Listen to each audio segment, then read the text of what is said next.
The song of the Topolini. The sun was beginning to set over the Adriatic, painting the sky in shades of violet and orange.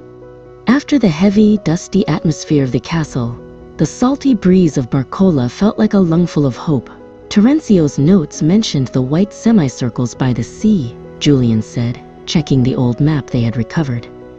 Amy clutched the red gem, which was now warm and pulsing gently against her palm, as if it were breathing in time with the waves. They walked into the Pineta, the famous pine forest that lined the coast of Trieste.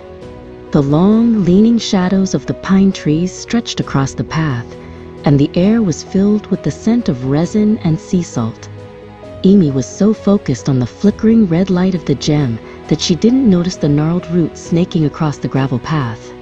She was thinking about Terenzio and the pact he made to protect the city during the Great War.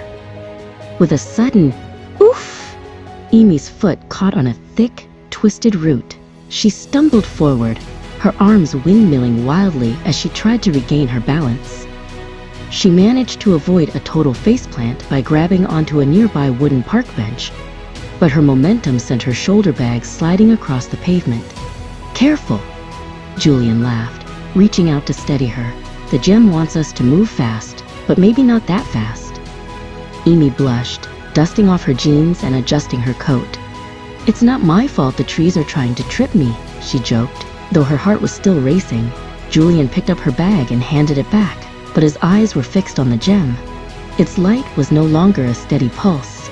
It had sharpened into a focused beam, pointing directly toward the strange, white, curved bathing terraces that sat like giant mushrooms over the water. They left the shade of the pines and stepped onto the concrete of the Topolini. These 10 semicircular terraces were a landmark of Trieste, where locals spent their summers sunbathing and diving into the blue water. Even in the fading light, the architecture was striking, bold, functional, and modern. Terenzio helped design the original structures after the war, Julian whispered. He called them the lungs of the city, a place for people to breathe again. Amy walked along the curved edge of the 8th terrace, looking down at the turquoise water swirling against the rocks below.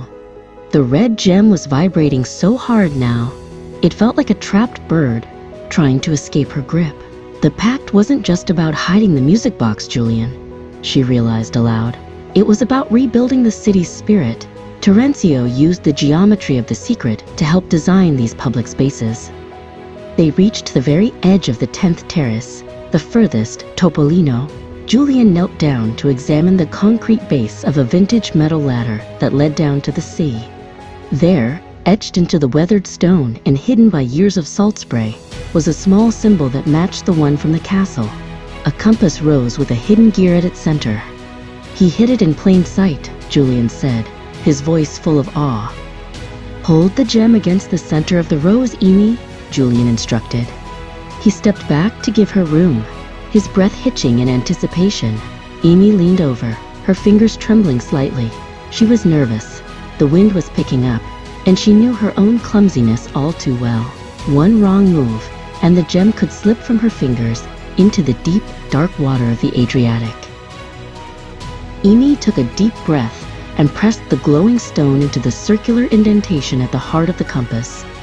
As the surfaces touched, a soft musical chime rang out, perfectly tuned to the sound of the crashing waves.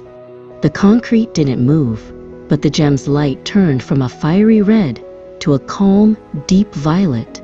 Amy felt a spark of energy travel up her arm, a connection to the architect who had stood here decades ago.